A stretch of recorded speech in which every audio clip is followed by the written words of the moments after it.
Thank you, and I'm sorry I'm going to eat into some of your cocktail time, but I'll try and speed up a little bit. And the football fans in the audience, it's 0-0 between Portugal and Eu vou tentar acelerar e para os fãs de futebol está 0-0 ainda o jogo de Portugal e Espanha está no intervalo. Gostaria de agradecer também aos organizadores pelo convite, é uma honra estar aqui hoje. Alguns dos meus heróis na genética dos esportes estão aí na audiência hoje, então eu estou muito nervoso, o professor Bouchard, Frank Skinner e Kathy North. Então é um privilégio estar aqui e falar para este público tão diferenciado. Eu também gostaria de agradecer João, não apenas por cuidar tão bem de nós, mas também por cuidar dos nossos pés. Então vejam só como estão cuidando bem da gente. Eu posso dizer que esse tipo de sandálias provavelmente são mais importantes no sucesso dos quenianos do que a genética. Mas eu vou voltar a falar disso mais tarde. Então, o tema da minha apresentação inclui algumas coisas. Eu gostaria de começar falando sobre por que nos focarmos em atletas de nível internacional, que são o modelo que nós geralmente usamos. Então, resumindo, é porque esperamos que esse modelo permita que a gente tenha coortes maiores, de tamanho suficiente. Eu vou tentar convencer vocês e me convencer de que talvez isso funcione realmente. Também vou apresentar para vocês alguns exemplos ou descrever para vocês o nosso biobanco. Começamos a gerar esse biobanco quase 10 anos atrás e alguns dos problemas que nós ouvimos falar nas palestras anteriores vão se tornar mais claros com base na nossa experiência. Então, eu estou tentando fazer isso já há 10 anos, então a minha experiência pode ser útil. Depois vamos falar sobre dados, vamos falar sobre as abordagens de caso-controle, particularmente, nos focando inicialmente nessa abordagem do gene candidato, e eu vou tentar convencer vocês de que nós aprendemos muito pouco em termos da compreensão de níveis, de atletas de nível internacional a partir desses estudos de genes candidatos. E a abordagem que estamos tentando usar agora são os estudos GWAS. E eu espero que essa abordagem gere dados mais úteis do que as abordagens de gene candidato que nós estávamos usando até agora. E finalmente vamos falar um pouco sobre o futuro, assim como todos os outros falaram, e tentar ver se nós podemos nos aproximar mais do santo grau da ciência aqui. E eu posso estar um pouco mais pessimista do que os outros palestrantes de hoje em relação a se realmente vamos conseguir prever o sucesso nos esportes de um indivíduo. Vamos discutir mais sobre isso depois. Então, eu já uso esse slide há 10 anos e o que nós vemos aqui são as distâncias. A distância mais curta aqui são 100 metros com obstáculos, as médias são 400, depois de 800 até a maratona, temos o nome dos atletas, o país de onde eles vêm, o nome dos atletas mudam. Mas os países não mudam muito, e se eu fosse mostrar para vocês esse slide 10 anos atrás, vocês iam ver que tudo era semelhante, menos os nomes. Então, vemos aqui que a maioria vem do oeste da África, e nos mais longos eles vêm do leste e do norte da África. Então, possivelmente, se nós tentarmos fazer um estudo de atletas internacionais, esses são os lugares que a gente deveria coletar as nossas amostras e coortes. Por exemplo, já falamos que os nomes mudam, mas o recordista dos 100 metros eu nem preciso apresentar para vocês, vocês conhecem o Usain Bolt, que quebrou o recorde pela primeira vez em 16 de agosto de 2008. Um ano depois, em Berlim, ele quebrou novamente o recorde. Então, talvez ele vá quebrar novamente em Londres este ano. Agosto é um mês muito bom, acho que as estrelas, os astros vão colaborar para isso. O predecessor dele também era jamaicano, a Safa Powell tinha o recorde antes de Usain, também é de Jamaica, então a Jamaica talvez seja um bom lugar para fazer esse tipo de estudo. E se olharmos para os melhores tempos para os 100 metros, vejam aqui os nomes dos atletas, os países, 5 são da Jamaica e 4 são dos Estados Unidos. Então, se vocês estiverem interessados em genética da velocidade de sprint, Estados Unidos e Jamaica seriam lugares bons para começar a coletar suas amostras. No outro extremo, para as maratonistas, nós temos Haile Gebrselassie, que foi o primeiro maratonista a completar em um tempo menor do que 2 horas e 5 minutos, quebrou o recorde em setembro de 2008. No ano passado foi um ano muito bom para as maratonas. Esses dois quenianos, Kamatai e Mossop tiveram tempos logo acima de 2 horas e 3 para a maratona de Boston. Isso não foi considerado não é considerado um recorde mundial, mas esse recorde mundial foi quebrado alguns meses depois, como nós ouvimos falar por Patrick Macau, falaram em outra palestra hoje. Então, quando vemos atletas para maratonas ou média e longa distância, Quênia e Etiópia seriam bons lugares para coletar suas amostras. Vocês que assistiram os campeonatos mundiais em Daegu, em agosto e setembro do ano passado, vocês veem que para as distâncias mais curtas, de 800 metros até as maratonas, e de 800 até maratona em homens e mulheres, se nós combinarmos Quênia e Etiópia, eles ganharam mais de metade das medalhas. E eu acho que a mesma coisa vai acontecer este ano nos Jogos Olímpicos de Londres. Então, esses são lugares muito bons para coletar suas amostras. Se avaliarmos os resultados de Beijing, eles também nos dão uma dica de onde devemos nos concentrar ou concentrar os nossos esforços para coletar amostras de atletas de nível internacional. Este foi para track and field em Beijing. Nós vemos que os 5 primeiros países aqui, Estados Unidos, Rússia, Jamaica, Quênia e Etiópia, com os números de medalhas, têm um tamanho de população considerável. Se nós pegarmos a Jamaica, a população tem o tamanho dos países país de Gales, no Reino Unido. Então, se você quiser selecionar uma população para o estudo de genética, essas são as populações que eu tenderia a escolher e vou mostrar por que mais tarde. Ao preparar esse slide, eu avaliei também a Grã-Bretanha, porque estamos baseados lá em Glasgow, na Escócia. Se avaliarmos as 4 medalhas que eles ganharam em track and field, eu vou falar dos atletas. Me digam o que vocês veem. O primeiro atleta, Christina Otterugo, aqui está ela, celebrando a medalha. A segunda é a Jermaine Mason. É o Jermaine Mason, desculpe. O terceiro, Philip Sotto. E a quarta, Tesha Devans. O que vocês veem de semelhança? Então, a cor da pele também pode ser muito importante para determinar qual grupo étnico você vai selecionar se você quiser atingir sucesso para encontrar o santo grau da velocidade, por exemplo. E não é surpreendente que a mídia diz que os homens brancos não sabem correr.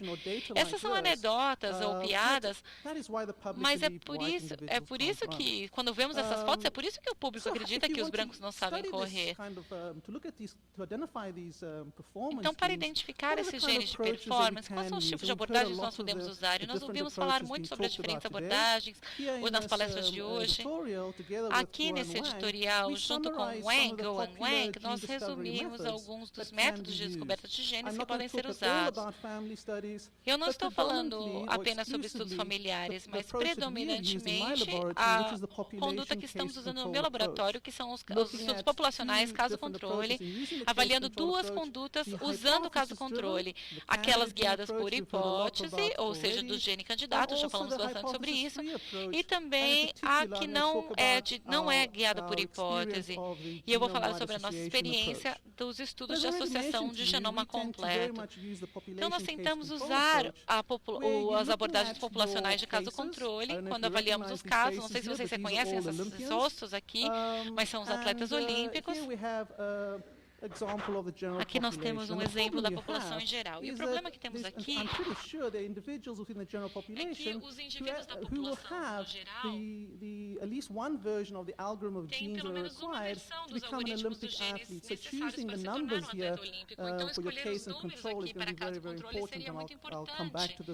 E eu vou voltar a falar disso algumas vezes na apresentação. Então, a nossa abordagem, como eu mencionei, é nos focar em atletas internacionais. E eu já dei alguns motivos para vocês de por que é importante fazer isso.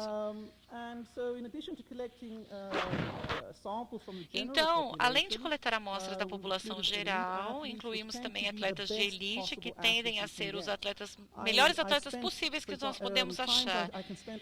Às vezes eu passo quase um ano tentando acompanhar um voluntário para obter uma amostra de DNA. Algumas pessoas me chamam de stalker ou perseguidor, dizem que vão me processar. Às vezes eu consigo sucesso. Na verdade, a minha taxa de sucesso tem sido alta. Ninguém me rejeitou até agora. Eu espero que isso continue assim.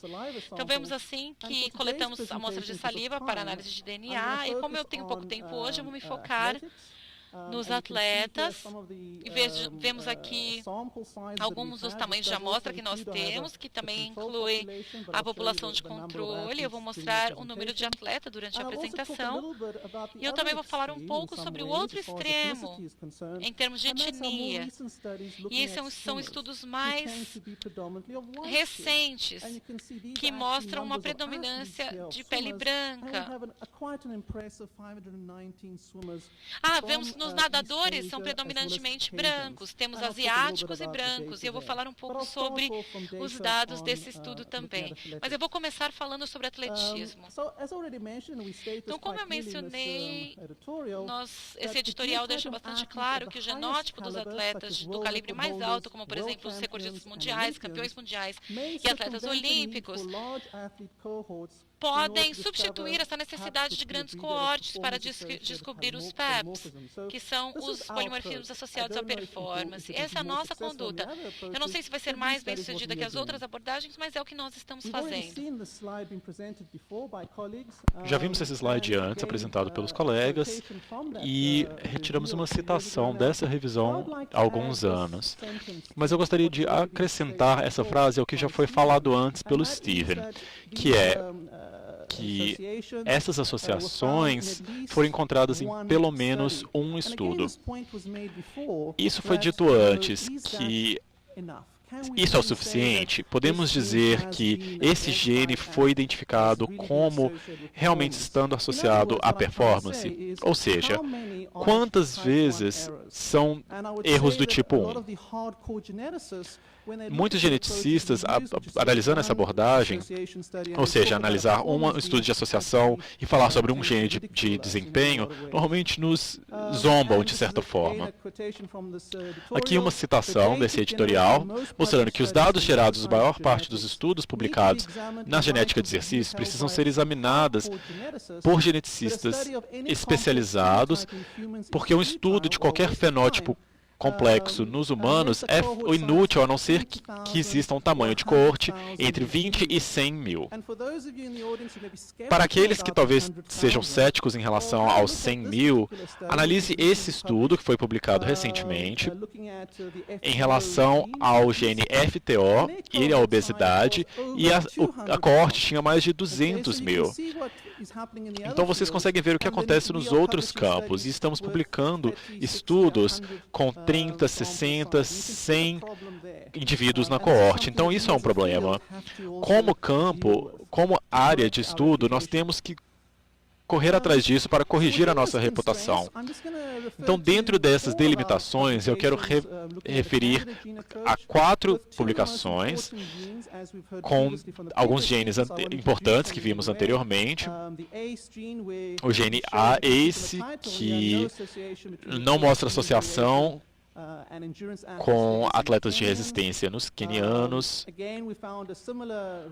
Vimos um resultado semelhante analisando os etíopes,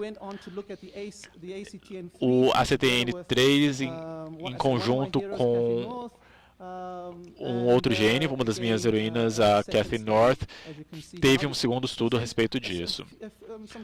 Então eu gostaria de mostrar alguns slides-chave desses estudos para ilustrar como nós sabemos pouco a respeito da abordagem de gene candidato. Então eu estou criticando a mim mesmo e não todos nós.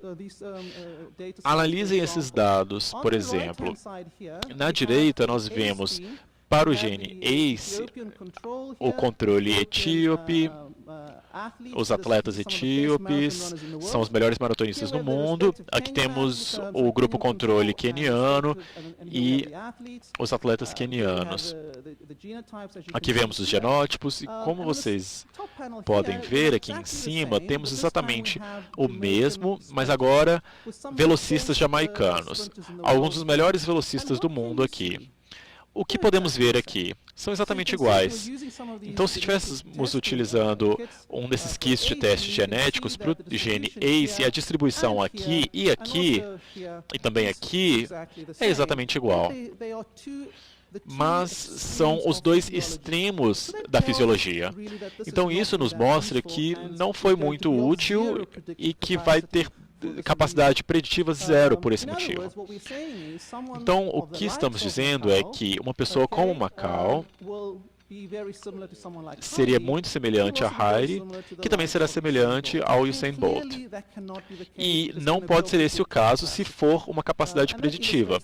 Isso ilustra o nosso problema. E isso também é exemplificado para o gene ACTN3, que é o que mostra o maior potencial de interesse, mas eu ainda acredito que tenha zero de capacidade preditiva. Você vê aqui com atletas quenianos, os genótipos, comparado com os jamaicanos, são exatamente iguais.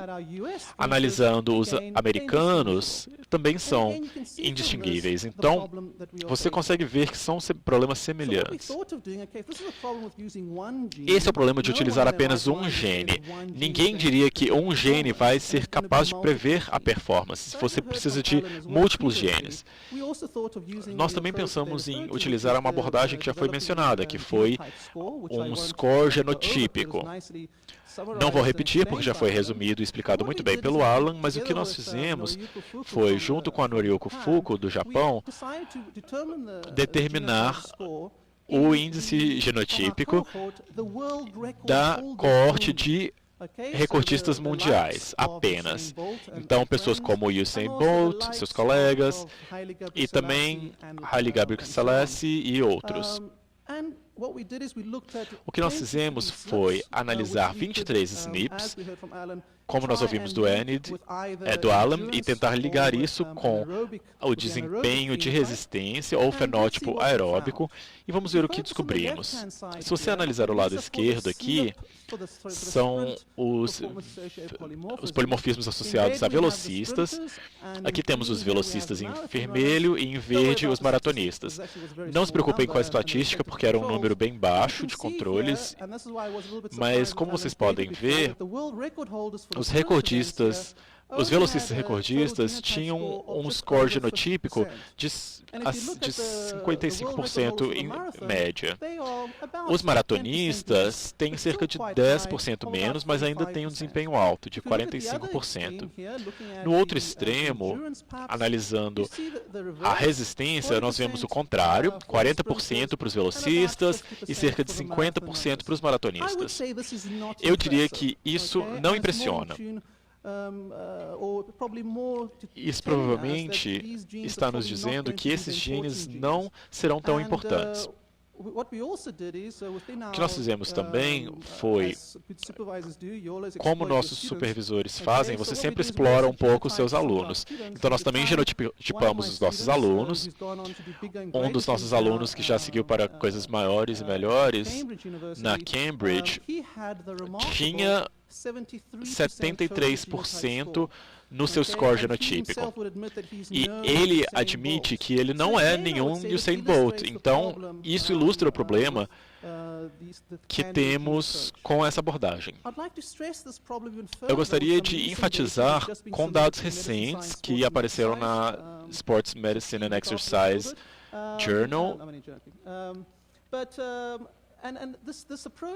que foi uma abordagem que apareceu bastante na mídia, que também está interessado nesse argumento da etnia.